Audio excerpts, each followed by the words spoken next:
So Nick Saban's final coaches poll has a doozy in it, and we got to talk about it after the bumper. Don't be cornering me. Hold up. Time. You got to help me with that corner What's up, kinfolk? It's RJ Young. I'm not on a step milk. Consider hitting the like and subscribe button because I upload a video every single day. It's always college football related, sports related. We have a good time. And today, I want to talk about Nick Saban's Amway coaches poll ballot ahead of the college football playoff rankings and what we can take from this and why I think it is so fascinating. First, I want to tell you and be about the Hurts lamp. Put it in the mail. She's got it. There's a link in the description below to the newsletter I asked everyone to sign up for. If you have signed up for it, when we do another giveaway, which will happen very soon, you are entered to win. As long as your email is on this list and you open your emails, because I have to reach out to you, you will be entered to win, right? So that is a very cool thing. I'm so excited that more than 2,000 of you signed up for this newsletter. I'm writing some bangers. They're on the rj.substack.com website. Link in the description below. All right. So Nick Saban, coach's ballot is awesome. All right.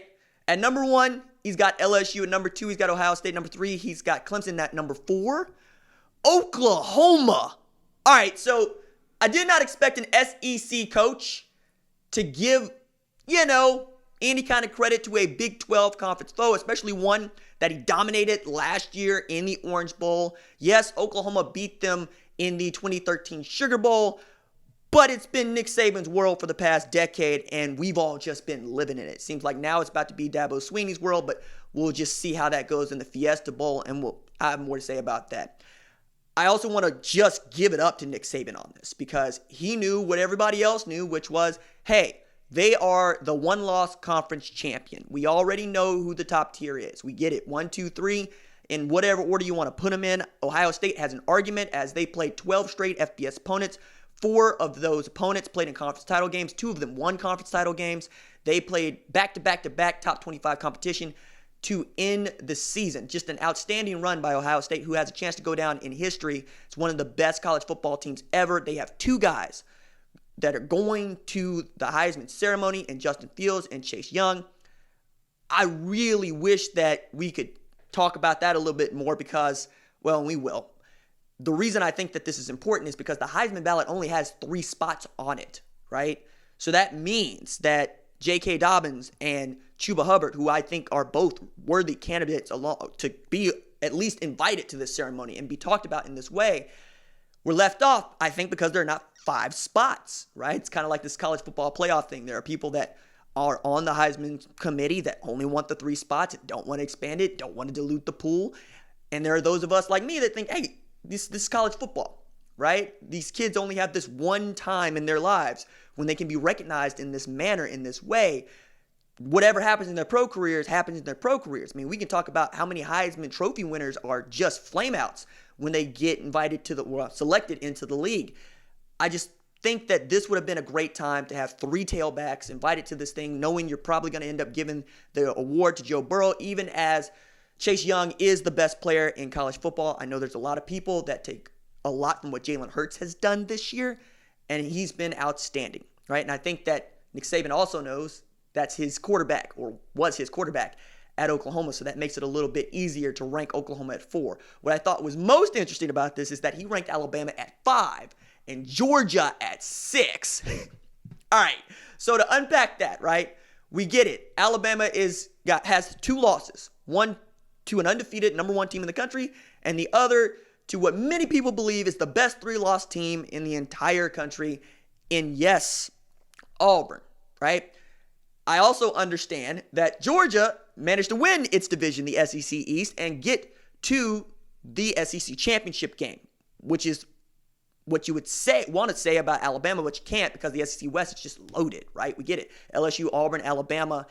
Lane Kiffin is now at Ole Miss, and Sam Pittman is now at Arkansas, and my God, Joe Moorhead, what are you going to do? But the SEC East is really just Florida and Georgia and parts, right? Because as good as Mark Stoops has been, he's just not been good enough to get over the hump that is Georgia or Florida, even as he probably should have beaten Florida earlier this year, back when he still had, a quarterback and not a wide receiver playing quarterback. But I also think this speaks to the integrity of Nick Saban. This is a year in which everybody's had jokes about Alabama and its slide, myself included, right? And we've had these stories that have come out that I don't really want to comment on just yet.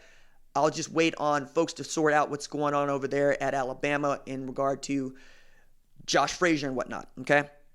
However, I think we need to just give it up to Nick Saban on this for getting the ballot right in the Final Four and also ranking his team ahead of Georgia. And you know what? I think he's got a point. They lost by 5 to LSU. Georgia lost by 27 to LSU. And they lost by 5 to LSU with what is probably the worst defense that Nick Saban has fielded in the past, 10 years, since probably 2008, honestly, right? I think that the way that they were able to fight against Auburn and that Mac Jones had to throw 2 pick sixes in that game and Gus Malzahn needed to get that second back to get the field goal that would end up being the scoring margin of the game, and then you get the fake, it's not even a fake punt, it's just a punter lined up as a gunner. To figure out what's going on, I get all these things just broke wrong for Alabama for once, as things usually break right, and now they're in the Citrus Bowl in Michigan. Now I'm going to go back to the break right and say, break right! That's a Top Gun reference. I always try to take every opportunity to take advantage of the Top Gun reference. All right, because Top Gun is also part of my childhood, a lot like Airborne is, but I digress, right? Alabama is also not the 5th best team in the country with Mac Jones at quarterback. I think we all would agree with that. But are you prepared to put Georgia in that spot? I think most people are. On the strength of Georgia's defense, right? They have a Jim Thorpe Award finalist, J.R. Reed, playing safety. They have an outstanding defensive line. They are outstanding at corner.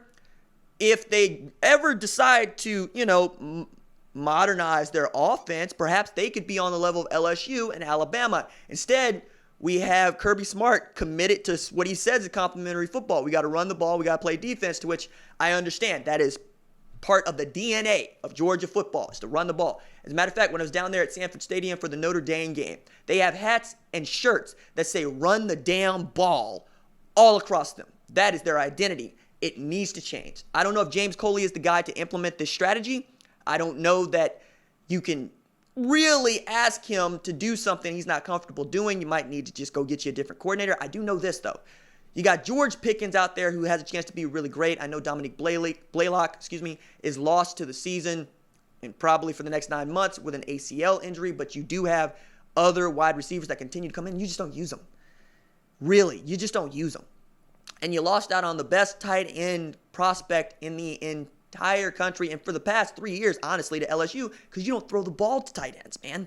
If you want to change it, you're going to have to change it. You got Zamir White, you got Brian Herrien, you got James Cook. We know that you had DeAndre Swift, right? Just modernize the offense, Georgia. But yes, I think Georgia is a better football team than Alabama is, although I can understand why Nick Saban would rank Alabama, or anybody else would rank Alabama ahead of Georgia at present. All right, that is it for me. Deuces.